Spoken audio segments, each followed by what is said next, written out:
What's up, folks? Anthony Armstrong here, former NFL receiver and host of Believe in Commanders. And with the basketball season here, you can now pick combo projections across football and basketball from the Specials League. It's a league specifically created for combo projections that includes 2 or more players from different sports or leagues. Make your way over to prizepicks.com/believe and use the code BELIEVE, that's BLEAV, for a first deposit match up to $100. You must be present in certain states. Visit prizepicks.com for restrictions and details.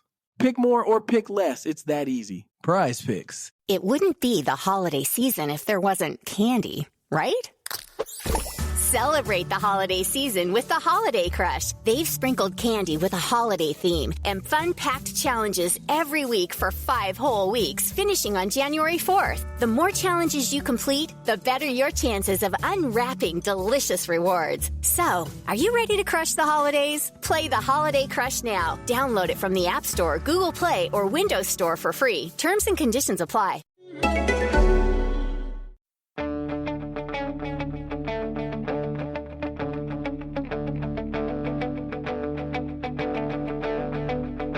Ich warte seit Wochen auf diesen Tag und tanz vor Freude über den Asphalt.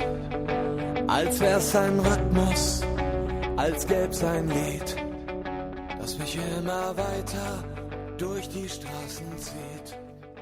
Komm dir entgegen. Hello and welcome to Gegenpressing, the German football podcast from the Football Grad Network. I'm your host, Bryce Dunn, and joining me, as always, is Chris Williams. Chris, how have you been? Busy, Bryce. How about you? Yeah, pretty busy. The lead up to Easter, I suppose, a few days off, wrapping things up, which is good. But yeah, I suppose the international break was fairly entertaining. I've certainly had worse ones, but it's good. I was hoping it'd be a bit quieter than it was. We sort of had a rude awakening Saturday night when we were all, getting ready to go to bed. Breaking stories, etc. Yes, we did. We certainly did. But we'll get to that in good time. I suppose, yeah, football never sleeps, really, does it? But another one of us that's no doubt busy as well is Manu Veth. Manu, how have you been? Yeah, very busy too. Usually, the international break was a bit quieter than usual, but I hoped it would be even quieter. And of course, one of the leagues that I cover, Major League Soccer, they didn't take a break. I guess they didn't honor the international break. And they played so the Whitecaps played on Saturday, which meant I was in Vancouver, to cover that game. And, actually got to talk to Carl Robinson, the head coach, and who made fun of the fact that they didn't honor the international break. So that was actually kind of fun. But yeah, it's been busy, but good. I mean, good. It's good to be busy, sometimes, isn't it, Bryce? Oh, of course. Definitely, especially if you're in charge of your own business, then it's good to be busy. But I was actually at Craven Cottage over the international break as well, seeing Australia versus Colombia, which was quite the entertainment. I must say, those Colombia fans really know how to celebrate even winning throw-ins. So fair play to them. That was good fun. But let's talk about a game that I think the three of us thoroughly enjoyed. And that was Spain taking on Germany. I mean, as far as international friendlies go, majority of the time they're pretty drab affairs, aren't they? But this one was far from it. And Manu, you had a lot of positive things to say about this. Well, especially the first 70 minutes. Yeah, usually Joachim Löw is the master of taking any joy out of friendly matches, because he experiments wildly. He puts together the most random squads, nominates players left, right, and center, and they're friendlies, they're test matches. So Germany's record in test matches is not great, even against small countries. I think I put out a stat after they did the second game, that since 2010 Germany had lost at least one of the 2 friendlies in March. And there were some results in there, like the 3-5 defeat to Switzerland. So this is not a great time. But then he kind of surprised me a little bit against Spain. I guess this is a side that he takes very serious, and Spain took the game very serious. So the 2 teams actually put out two very strong sides, and the first 70 minutes, I mean, it was back and forth. There was periods where Spain was absolutely dominant, pressed Germany into the corners, into the own half, and then Germany did very much the same to Spain, and it was in those two spells that the two goals fell, one for Spain, one for Germany. And I got the sense that both of those teams would have actually deserved the second goal and could have maybe been more goals, but it was just breathless stuff. You really saw two teams at the absolute highest level that football can produce. And it was really enjoyable to watch, because it was nice seeing two teams trying to play football, which is something that you don't often get. Oftentimes when Germany faces teams, and that was even the case in the second game, they try to barricade themselves into their own halves. And with Spain, I got the sense that they really want to take them. And great things are happening in Spanish football. I mean, you see that club football is probably the best in the world, and that national team has very much recovered. And I said it in the Football Ground Network chat, I think, afterwards, that I think I've seen the world champion in this game. Now you will ask me who of the two teams it is. I'm not sure, because I think they're very much on the same level. And Chris, this is something we chatted about, the pace. It was just incredible seeing that. Yeah, this was not like a friendly game, was it? I chatted to the guys on Sirius after this game and said it reminded me of a competition game. It was taken so seriously, and you're quite right. Spain flew out of the traps and got an early goal. And I thought for the first 10-15 minutes, Germany looked a little rocked, especially Kimmich. I thought he was the weak link down the right-hand side, but he's had a fantastic season so far, so I think we can forgive him for that. Maybe he thought it was going to be a more of a friendly game, and it wasn't at all. And Iniesta, we spoke earlier about he may be getting older in footballing terms, but wow, his footballing brain is still there. And I think when you get to his age, which isn't really that old in the big scheme of things, mid-30s, he can still spot a pass. So, I mean, the way he opened up Hummels to get the ball into Rodrigo for the first goal, he just gave him the eyes and slid the pass in. I mean, that is world-class football. But it was really good to see Germany come back in it, and they came back in it fast, and I was really impressed with the short, sharp bursts of passes that we're putting together. So it was almost like a Spanish rondo at times. They were knocking the ball around. And Spain, on the other hand, they were spraying really long crossfield balls.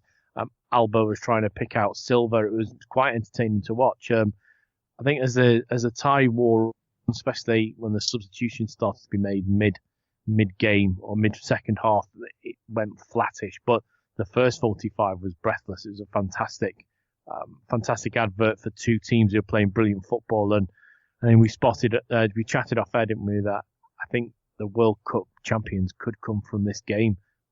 They're very, very good. But I thought Spain's opening goal was an excellent team goal. And then Thomas Muller, I spoke the other day to the Sirius guys, and I said that too.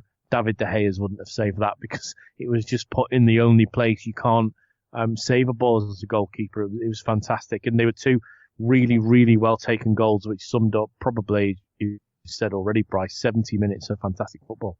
Yeah, and Thomas Muller doesn't score from there very often.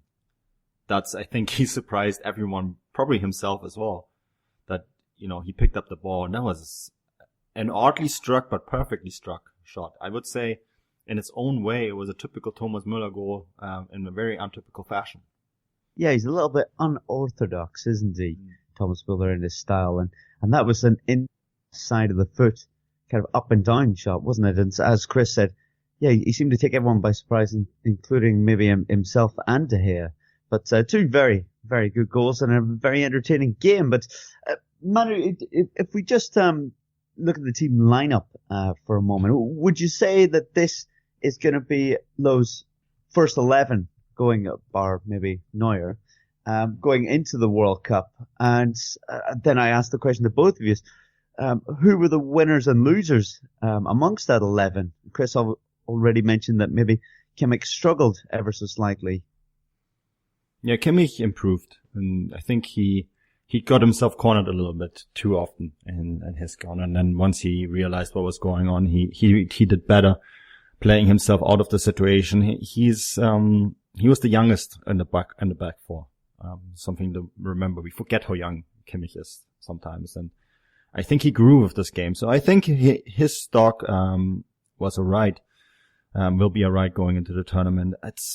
It's hard looking at this 11 and say, there's a real loser. Julian Draxler at times fell flat a little bit and then picked himself up towards the end of the first half. I feel that maybe his position is under greatest threat should Marco Reus come back, and then Mesut Özil can be very quiet at times. So I think he is another one that has to watch a little bit. Sami Khedira, I think he's in some ways, and I think this is when we get to the second game, he might be actually a winner of this match. He did very well. As to Ter Stegen, I think any rest worries there were that in case Manuel Neuer is not going to be fit, that we wouldn't have an amazing starting goalkeeper, have been eliminated by Ter Stegen's performance. He was absolutely unbelievable.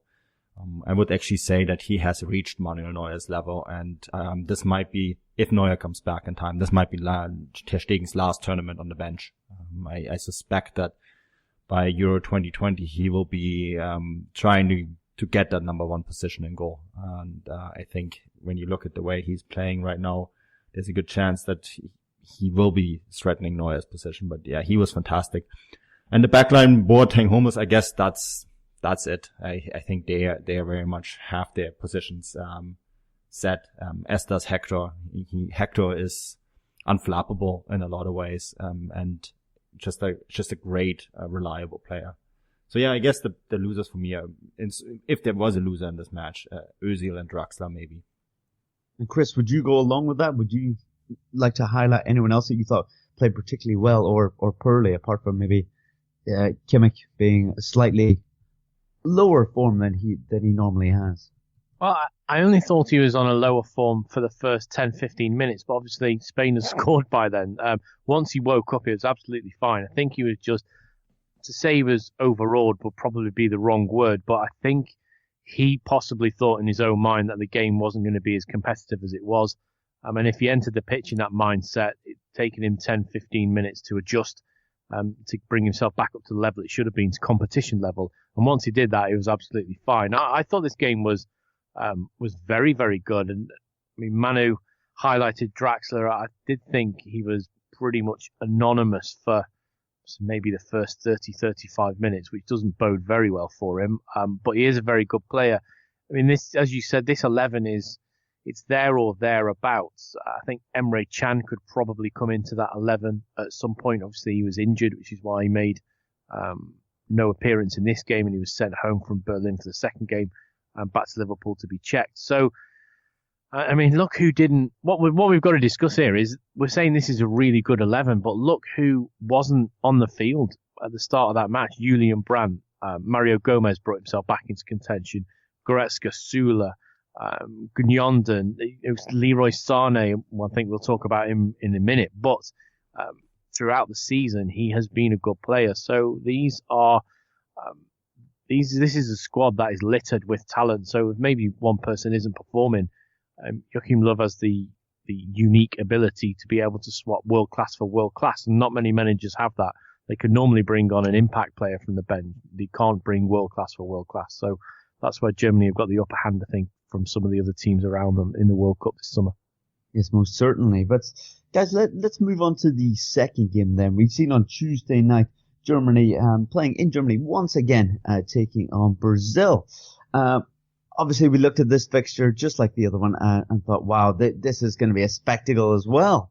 Though there was quite a few changes. Only 3 players remained in the starting lineup, as to be expected, I suppose, with international friendlies being played so closely together. That left Kimmich, Boateng, and Draxler still in the starting lineup.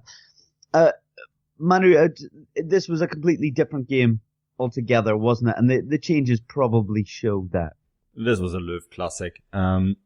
Yeah, I think the formation was right, but I don't think the composition of the players.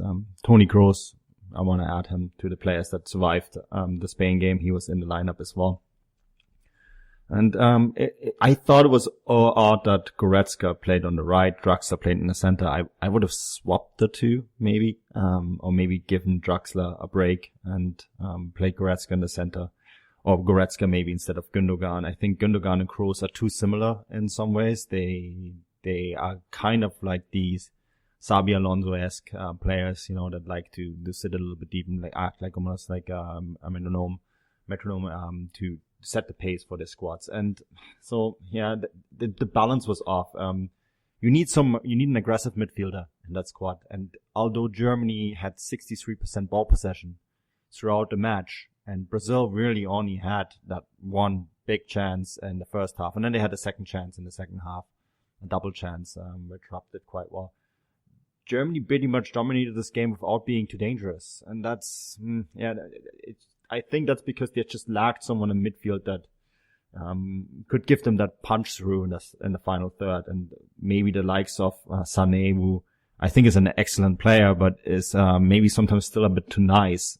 He just didn't deliver in this match. So I think that the balance was a little off. I would have maybe liked to see this been put together a little bit different. I think Rüdiger and Boateng, Rüdiger is a very good defender.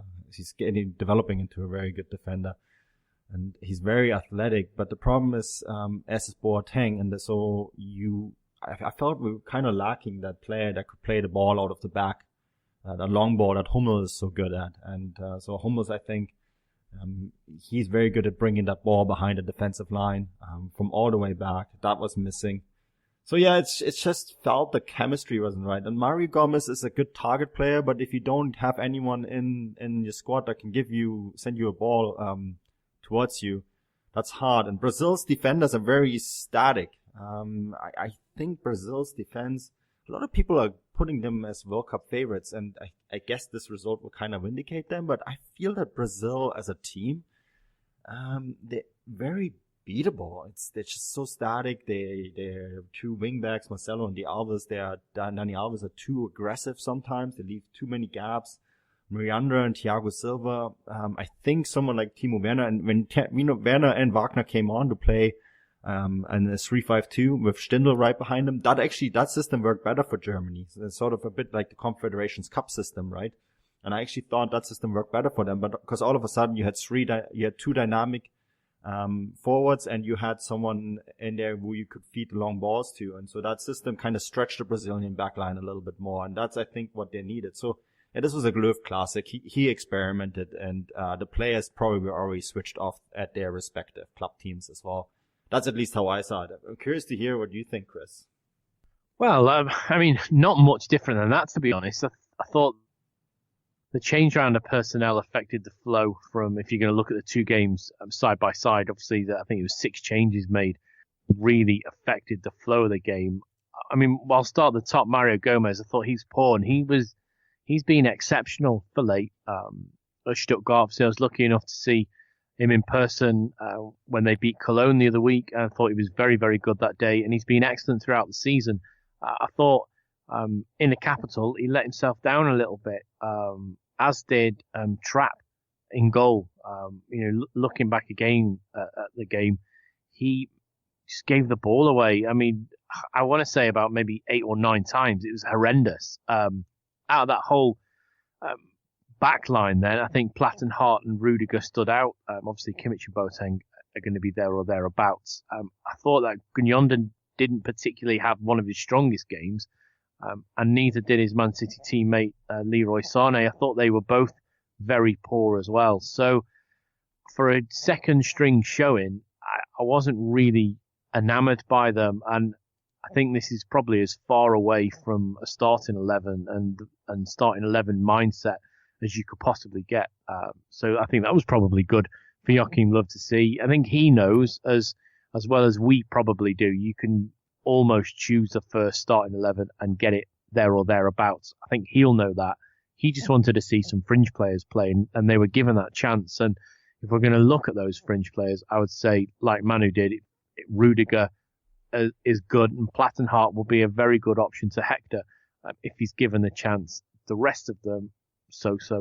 Yeah, I'd have to say that we may be a little biased towards the Germans, as this is a German football podcast, but I would say with a full strength 11 out there, I don't think they're going to have any problems against a Brazil side that's only made one change between the two friendlies. I don't think they've got much cutting edge, if I'm being honest. But Manu, let's talk a little bit about what Toni Kroos said. I made a mistake, and he did start both games. That's correct. But he said that some of the players didn't show enough on the pitch. You know, they didn't have enough about them. And that seems to be in agreement with what Chris and you have just said. Yeah, I think there's a little bit something going on behind those doors, and I think this is a potential danger. We talked about this potential danger is that Kroos is of course part of the World Cup winning legion, right? And some of the players that were playing against Brazil were part of the Confederations Cup winning side, and I think sometimes, you know, the old guard wants to cement their place a little bit, but he also has a point. I mean, when you look at the way Gundogan played in this match, you know, this is a guy who wants to start at the World Cup, and I don't think he showed Löw why he should be starting. I think that Khedira right now has definitely the heads up in front. He's definitely the better option right now because he's more aggressive, right? And Kroos and Gundogan are two similar players. Sané, he didn't really show that aggressiveness either that you need to play against the side. He made several really good runs, but without consequence. And I think that is something that Kroos also meant, because when you play against a team like Brazil, you need to be going consequential and you need to go in with power and not worry about, you know, your club performances on the weekend. So I think that's really what he was getting at. And I think there was also, for Brazil, this game was very important because of what happened at the last World Cup, right? And what I found remarkable is that Tite, the Brazilian head coach, throughout this game, he only substituted Coutinho for Douglas Costa. That was the only change he made during the game. He was very, very much protective of that lead. When Brazil sat so deep, it was basically like Germany playing against someone like Norway or the Czech Republic or, you know, one of those other smaller sides that got an early lead and just wanted to protect it. The game very much felt like that for large parts of the game, whereas Germany made substitution after substitution and changed the squad around. So it was really interesting to see some of those dynamics. And yes, Brazil are an excellent side. Yes, they will be thereabouts in the World Cup, but I just got the feeling from this game in particular, if Germany plays there with the number 111 in a competitive game, it could get ugly for the Seleção. So, Manu, overall, with the two international friendlies now been and gone, can Löw come away from it rather happy? I mean, what exactly have we learned from these two? Well, I take away that the starting 11 against Spain is probably very close to the starting 11 that you will see at the first match in Russia. That's what I take away. And I think that if they play like they do against Spain, then, you know, they will go very deep. And then we'll have margins to decide the tournament. So I think that's something that we can take away from it. I'll basically want to leave it at that. I think that's really what we can learn. The Spain game was a very good lesson of where the squad is. The Brazil game was an experimental game. Yeah, I think there's a lot for Löw to be happy about going into the final few months before the World Cup. But guys, that's the international break done. Let's talk more domestic. And before we talk about the weekend's matches coming up, because we've got a few very interesting games indeed, we're going to go back to Chris Williams and what he mentioned at the start of the podcast. On Saturday night, there was a bit of, more than rumblings, breaking news possibly coming out about ex-Dortmund coach Thomas Tuchel. Some were reporting that he had turned down Bayern Munich and that he was going to sign for Arsenal. Chris, what exactly is going on with the Thomas Tuchel train, as you said, and where do we expect it to stop? Well, this story is changing by the hours probably too much, but we'll take you back to Saturday where we're all relaxing, having just watched some nice international football. And then all of a sudden it drops that Thomas Tuchel had turned Bayern down. He'd wanted the job earlier. He'd lost patience with waiting to be offered it formally. He had the idea he was going to be given it. He'd been talked about. Even Heinke said that he'd be a good person to take over from. But whatever's gone on, Tuchel decided he now didn't want to coach Bayern Munich. Now, we'll come back to that point in a minute. So from then on, it very quickly moved to he'd signed for Arsenal. That was it. Done and dusted, according to aspects in the German press. He'd signed for Arsenal. Now, that seemed very strange, not just to me, but to a lot of people, because obviously the relationship that him and Missenslatt had at the end of the Dortmund era where they were together. Now, Sven is the head of recruitment now at Arsenal. So would he want to bring Tuchel down? No, Tuchel banned him from the, they said changing room then, from the training ground at Dortmund after he didn't get the signings he wanted. It was Torres from Atletico, Oliver Torres from Atletico. He wanted him, he didn't get him, and they fell out massively, and that was one of a number of fall-ins out. So Tuchel left Dortmund. Missenslatt obviously went to Arsenal, but would the two work together again? I thought that would be a strange one. Anyway, it came out that no, he's not going to Arsenal. But we do know that he flew to London on the 2nd of March. That I've had that confirmed by two separate people that he was in London. And he also, in that weekend, met representatives from Chelsea. And at the time, Sunday, wasn't sure how that meeting went. However, it's come out. Raphael Honigstein has said that meeting went exceptionally well. So he's now impressed the people at Chelsea, which would be strange for me. And Manu knows this as well, because Thomas Tuchel wants to go to Champions League side. Chelsea at the moment are going to miss out unless they win the Champions League. They will probably finish 5th or 6th in the Premier League. So they won't be in the Champions League. Now, if Tuchel's going to sign a 4 or 5 year deal, I suppose he could foresee it for one season and then he could take them himself, especially if he has a season like Conte's first season, he could go and win the title. And also, because he likes to talk to a lot of people, Tuchel, he talked to Everton the back end of last year when they were after a manager. He's also spoke to PSG. Now, I think this would be a better fit for him.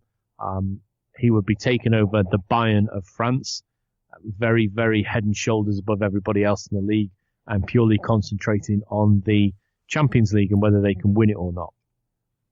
So that's where effectively we are, is that Tuchel turned down Bayern and he's been approached by Chelsea and PSG and he will make his decision. However, it's come out in the last, I think, 3 or 4 hours, maybe a little longer, that Bayern have now said, we didn't want him anyway, so he didn't turn us down, we turned him down. So there may be a bit of damage limitation, or there may just be the truth somewhere between the two stories. But whatever it is, it now looks like Thomas Tuchel is definitely not going to Bayern Munich, and that will open up who goes to Bayern Munich and potentially 3 or 4 changes in the Bundesliga for next season, which I think we will keep a very, very close eye on. Most certainly, it's very exciting to see where Thomas Tuchel's going to land. So we all rate him quite highly as a coach, don't we? Manu, who do you think is to believe? Thomas Tuchel didn't want Bayern. Bayern didn't want Thomas Tuchel.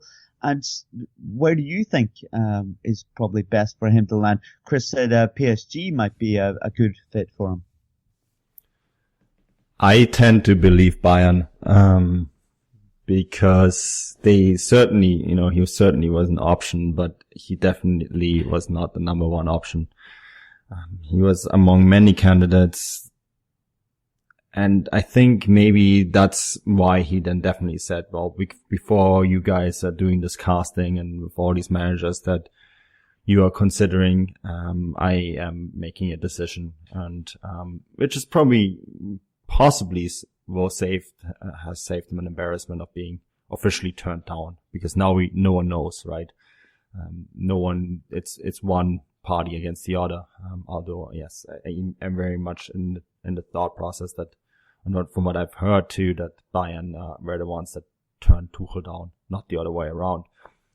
Mainly because I think Bayern have someone slightly different in mind. Someone, when we mention these things, someone who has more empathy, who can work with star players and is possibly able to work together with some of the older players that may only get limited playing time next season, which is, I don't think, something that Tuchel can do.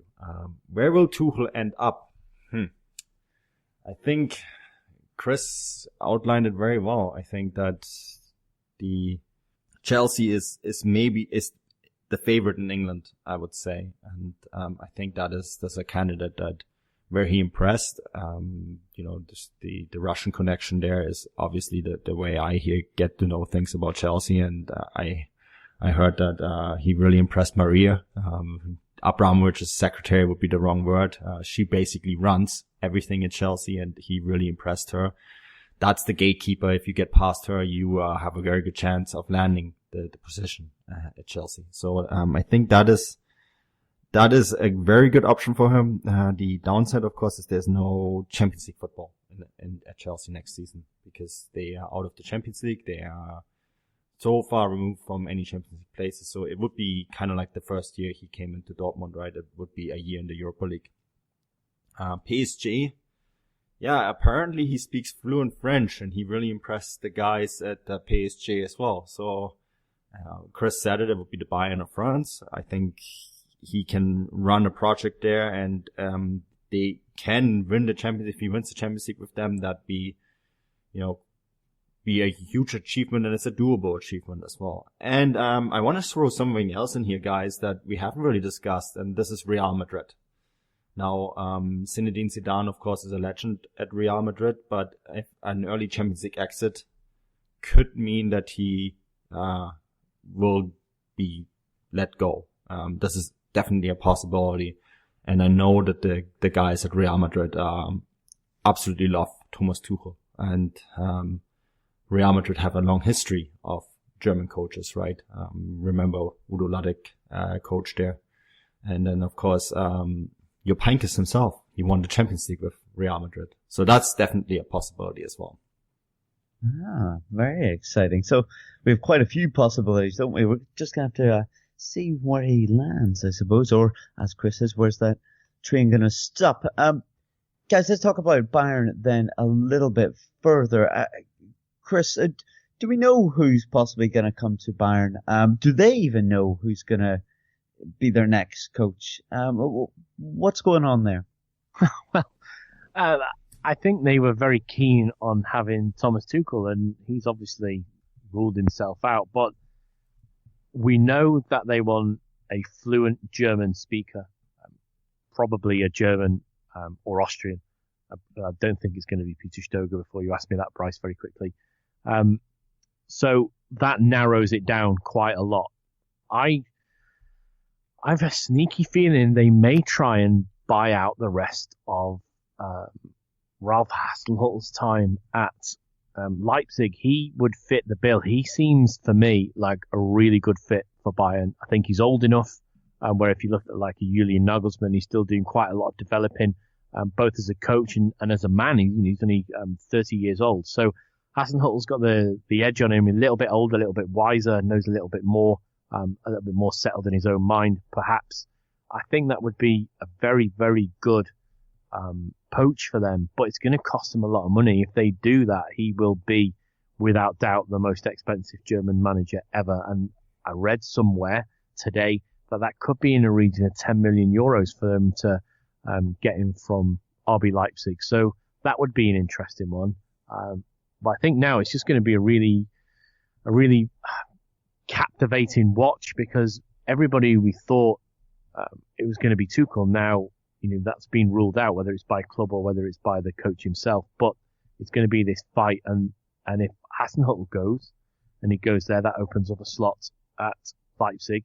You would expect at the moment Peter Stoger to potentially move on, so there will be a slot at Borussia Dortmund. There's going to be a massive fight for managers this summer, and it's going to be a very, very interesting watch. Yeah, indeed. There's going to be quite the merry-go-round of coach changes, we feel. Manu, what's your view on Bayern? Do you think that Hasenhüttl will end up there? And I suppose let's talk about Dortmund as well. Stoger, no Stoger, who's going to end up there? Yeah, I think Lucien Favre is available for 3 million euros this summer at Nice, and I think the tendency is towards getting him at Dortmund. 3 million euros. It's a lot for a coach, but I think that's what Dortmund are gonna do. And the only thing I can see torpedoing that is that Lucien Favre is also on the list of potential Bayern coaches. Speaks German. 3 million euros is peanuts for Bayern to get him, and tactically is the sort of guy that they would like to see. So I could see Bayern and Dortmund fishing a little bit in the same pond, and it's an interesting development overall, Bryce, because the Bundesliga has a lot of young and exciting coaches, right? A lot of talents, but there seems to be that generation missing between the old guard and this young bunch of coaches. So there is the likes of Tedesco, Nagelsmann, Kovac, Hasenhüttl, right? They're all really good coaches, but all of them don't feel that they're ready for one of the big jobs, right? Or in the case of Bayern, they don't feel that one of those young coaches is ready to take one of the big jobs. But that's exactly the kind of coach that both those clubs need. So there's a bit of that in-between generation is missing. I mean, it's sort of symbolic that Bayern had to go for Jupp Heynckes, a 70-year-old coach, right? Because he was the only one with the pedigree and the experience. The rest has the pedigree, but not necessarily the experience. So it's interesting that we have that kind of situation, and maybe it also shows you some of the fundamental problems that we have in German football right now. It's that there is a lot of young coaches that are still kind of trying to find their way, break into the system, and they're all excellent coaches, but they don't have the experience, which then of course translates into international games where German clubs have struggled. So it's kind of interesting that you see the two big clubs struggling to find that big name coach who's not old but has experience. So yeah, that's definitely something to keep an eye on. But I reckon that Lucien Favre is the favorite to take the Borussia Dortmund job, and with Bayern, I think it could be anyone at the moment. I mean, there's even Christian Streich has been named as an option for one season. Although I doubt that he will take the Bayern job for 1 year. I think he would want to stay there longer. But yeah, it's an interesting situation right now in German football in general. And I think we also have to remember that at some point there's going to be like a second and third order effect with managers moving, and there'll be not a mid-table team, but there'll be a European or a Europa League team without a manager, or a team that's capable of fighting for the Europa League. And I just think that David Wagner has taken Huddersfield as far as he can. He's taken them to their ceiling, and that's no disrespect to Huddersfield Town, but they're Huddersfield Town, and the clue's in the name. They're a small town, a small northern town. For them to finish 15th in the Premier League, I think that's their glass ceiling. So he has got them promoted, and he's taken them into the Premier League, and if he keeps them in the Premier League, that is the glass ceiling for him at Huddersfield. So I wouldn't be surprised to see him make a move back to the Bundesliga in the summer. Yeah, and then there is, Chris, maybe to add another name, there's Mark Rose from RB Salzburg, who's German, right, Marco, and has done a phenomenal job with Salzburg in the Europa League. So one of the suggestions... I think we know which way, if he follows the path of his players, yes, then I think we know where he's going to end up. I was just going to say that, yeah, Marco Rose is, guess where he's born? He's born in Leipzig. So, yeah, I guess if Hasenhüttl does move on, there is a replacement waiting and ready in Leipzig for him to take over. But yeah, it's he's been a name that's been on many people's lips, because getting an Austrian Bundesliga side, even with the money that RB Salzburg have, and kick out Borussia Dortmund, that's turned some heads. And German-speaking German coach, a lot of clubs in German football prefer German-speaking coaches. So that's definitely an interesting candidate to keep in mind.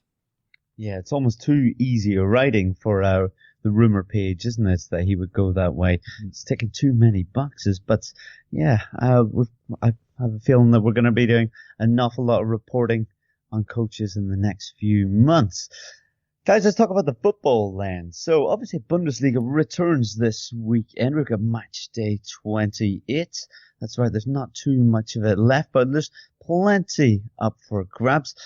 Obviously the highlight of the weekend is going to be the Klassiker. Yeah, that's going to be I was going to say the late kickoff game on Saturday, but on this one occasion there will be a game on later than. So this will be the 18:30 Central European summertime game. There's 18 points between the two sides in the league, with Bayern Munich sitting in first and Dortmund sitting in third. Guys, let's talk about this game, and I suppose let's try and predict how we see it going. Manuel, let's go to you first. What's your possible prediction, and who do you see coming out on top? Oh, I hate questions like that, Bryce. I'm gonna write the preview. Set you up, eh? Yeah, you did. I was hoping you would go to Chris with this one. I am going to write a preview on this match tomorrow. So it will be out the same day than this podcast, I gather. So, how do I see this game going?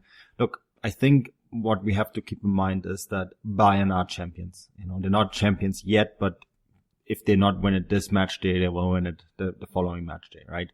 They're not going to falter. So I think we have to really keep in mind the fact that Bayern have a Champions League game on Tuesday against Sevilla, and they want to win the treble for the second time under Jupp Heynckes. And I think we could actually see them focusing a bit more on the Sevilla match rather than the Borussia Dortmund match. And that will mean that someone like Jerome Boateng, who picked up a knock in the friendly against Brazil, will sit this one out. That's actually been in the news just now, that he is questionable for this game, and I don't think they will risk him for a game that is for Bayern. Yes, it's prestigious. It's a very prestigious game, but in the end of the day, they have that Bundesliga title wrapped up, so they will want to get him fit for the Sevilla game, right? So there's already someone missing. I could see maybe Sandro Wagner getting the start over Lewandowski. I could see them rotating the squad slightly. And Dortmund need to win this game because they need to get the points for the Champions League. Right? They still have something to play for. So Dortmund will maybe take this game. I'm not saying that Bayern is not taking this game serious. Bayern takes every game extremely serious. They're the most professional side when it comes to this kind of stuff in Germany, maybe around the world. But they will take this game very serious. But they will maybe have an eye already on Sevilla. So I think that Dortmund have a chance to get a result at this game. Maybe win this game, even get the 3 points that they very much need to get into the Champions League. So I'm sticking my head out of the window and I'm saying 2-1 for Borussia Dortmund. Oh, very good. Chris, can you back that? Do you think that Bayern will have one eye on the Champions League game rather than, well, they can't wrap up the championship this weekend, but the following games against Augsburg and Borussia Mönchengladbach, two very winnable games that you would imagine over those two that they will have it sealed. How do you see the weekend's Klassiker going? Well, similar to Manu, I think if they wouldn't have been playing Sevilla midweek, this is an excellent chance for them to wrap the title up, not only against what I think we'll all agree is their closest rivals and has been for the last few seasons, maybe 5 or 6, maybe even 7, if we're going to go back a little bit further. So that would give them the impetus. They could also win the title on home soil for the first time since 2000, so that's 18 years. It's a long time since they last won the title on their home ground. So that will give them something to play for. But Manu's already said it, they've got a crucial Champions League game midweek, and he's quite right, they are going to win the title. I know they sort of faltered against Leipzig, but I can't see them going on an 8 or 9 game losing streak now. So if they don't win it this week, quite rightly, they'll win it the week after. And if they win it away at Augsburg or somewhere like that, then so be it. They'll just win the title. So I'm of the same mind of Manu that Dortmund could just pinch this. Now, I was going to say 2-1, but Manu's stolen it. So I don't think it's a 1-0 game, and I don't think it's a 3-2 game. So I'm going to have to, unfortunately, be really boring and go with the same scoreline.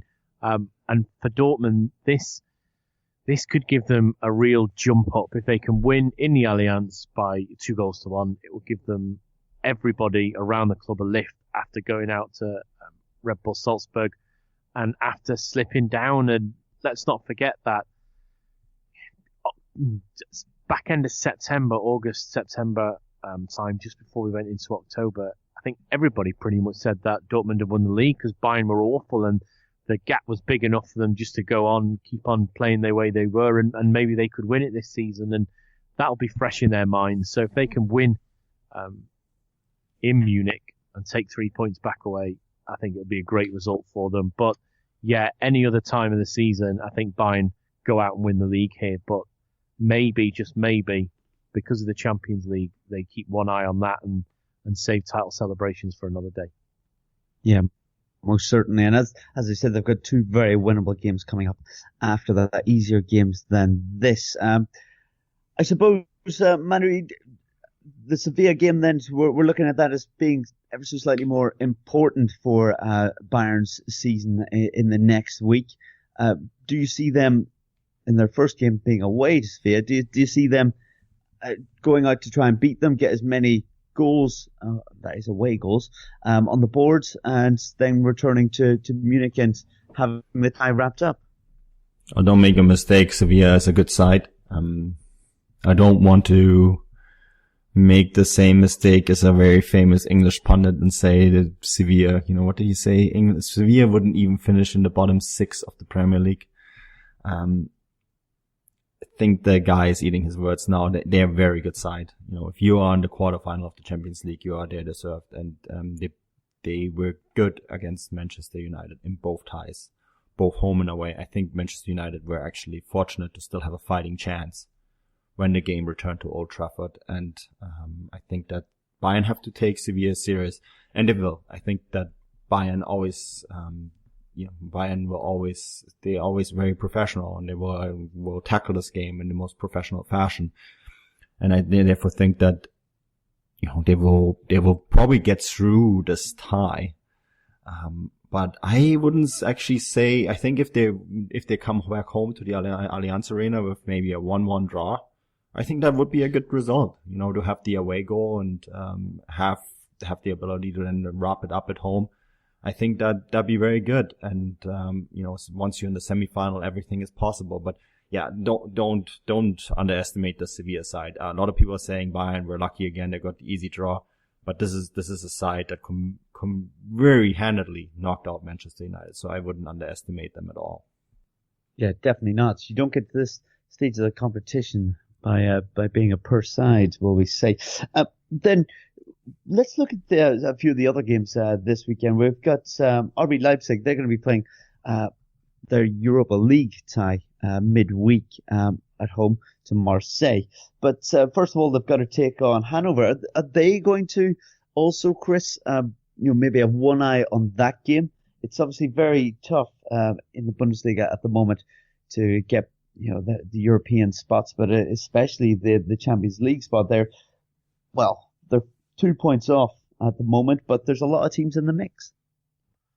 Yeah, I think Leipzig would be foolish to disregard this game against Hanover and go all in for their game against Marseille. I mean, as you quite rightly said, they are 6th, but a good win, and they could be 4th if the results go their way for the remaining of the match day. So I can't see them. I mean, we've spoke loads of times. They don't have the squad depth to put out to two sides anyway. So I think you'll see a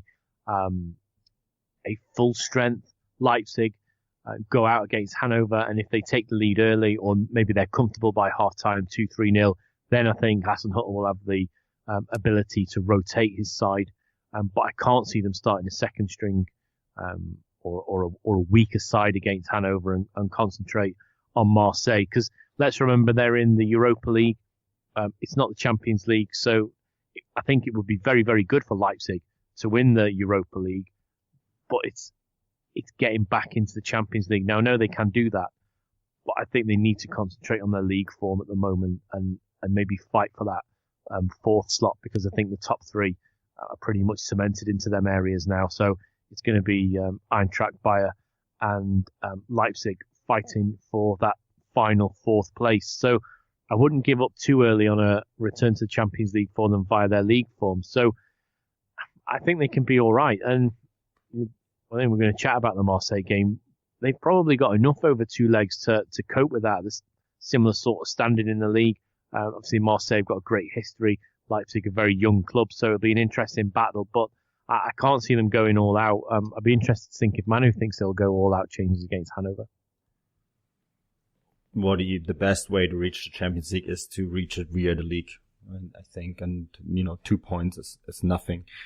We have seen such a merry-go-round with the Champions League spots, right, Chris? I mean, it seems like everyone, I could even see someone like Schalke still fall out.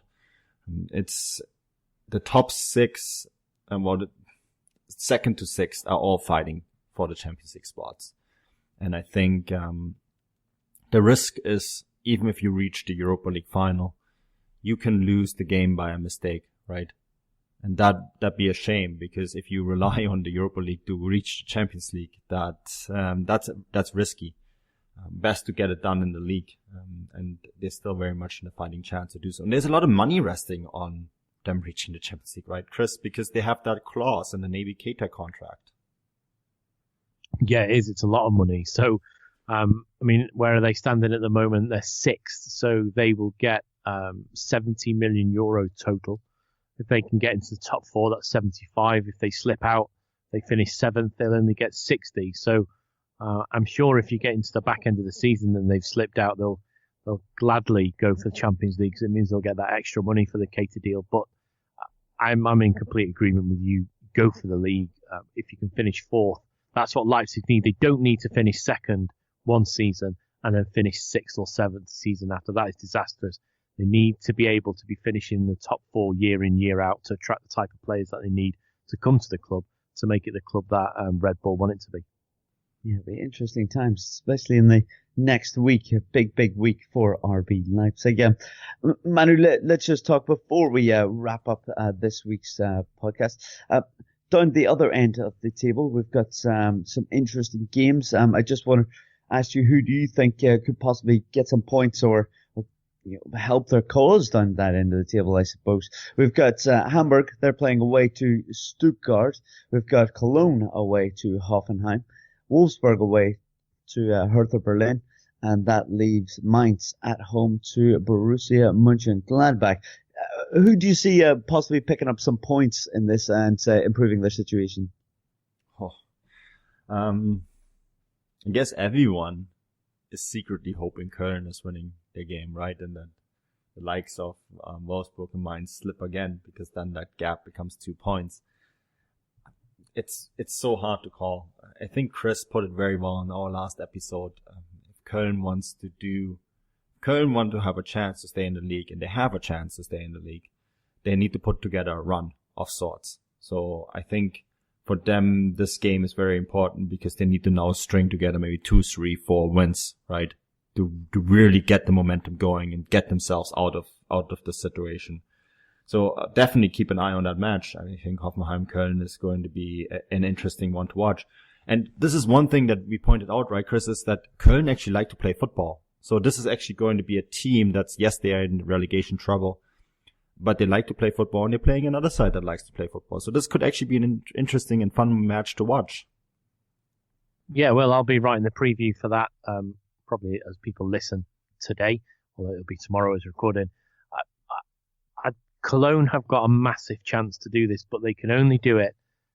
I think I spoke to someone the other day and said Cologne have got 8 cup finals. That's what they've got. If they want to get themselves out of that situation, they need to approach the next remaining games. The run-in is each game is a cup final. If they go out with any other thought in their mind, they won't get out of survival, because if they can approach that like a cup final, if they can put 2 or 3 games together, then you will get Wolfsburg and Mainz will panic massively, and then they will start to falter and drop points, and all of a sudden Cologne can make up maybe 8, 9, 10 points, And that is something that we wouldn't have thought maybe even at Christmas, maybe even a month ago. So I would like to see that. Manu, you've been there. I've been there. Bryce, you've been there as well. We've all been there. We've all been to Cologne and we've seen what a fantastic stadium it is, how tight it is to the pitch, the atmosphere, the surroundings, the walk to the stadium.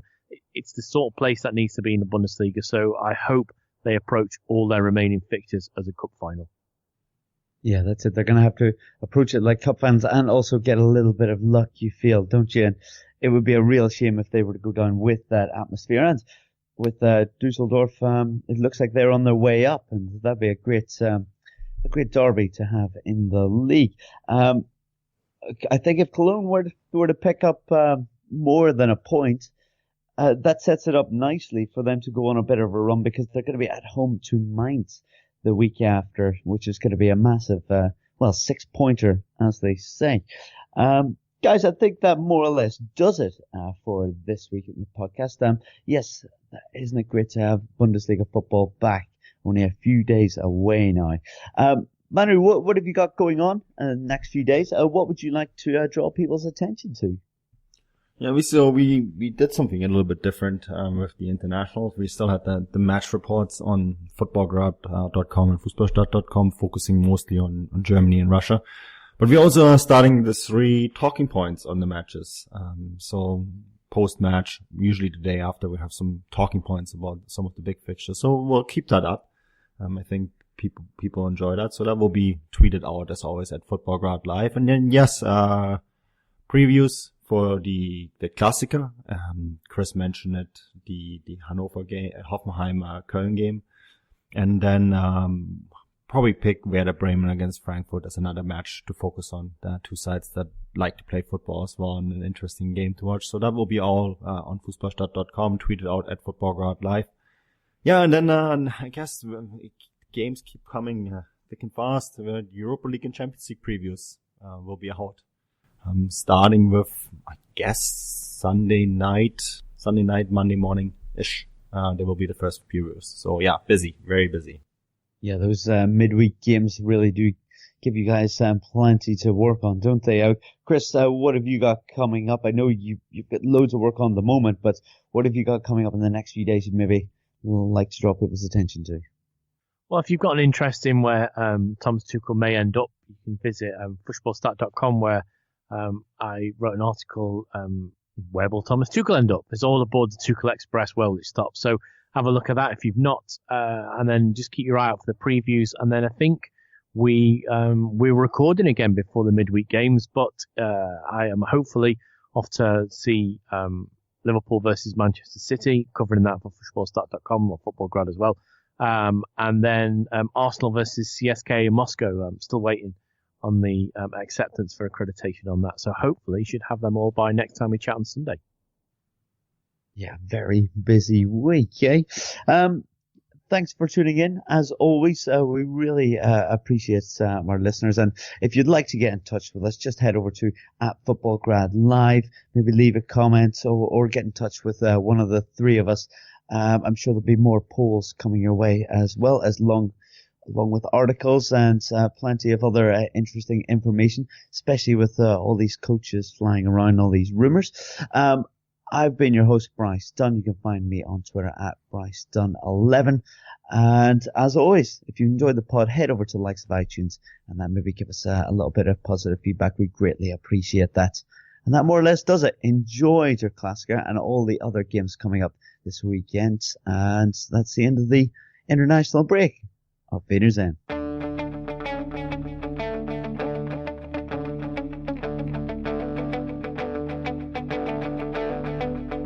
Ich warte seit Wochen auf diesen Tag und tanz vor Freude über den Asphalt. Als wär's ein Rhythmus, als gäb's ein Lied, das mich immer weiter durch die Straßen zieht. Komm dir entgegen, ich hab zu holen.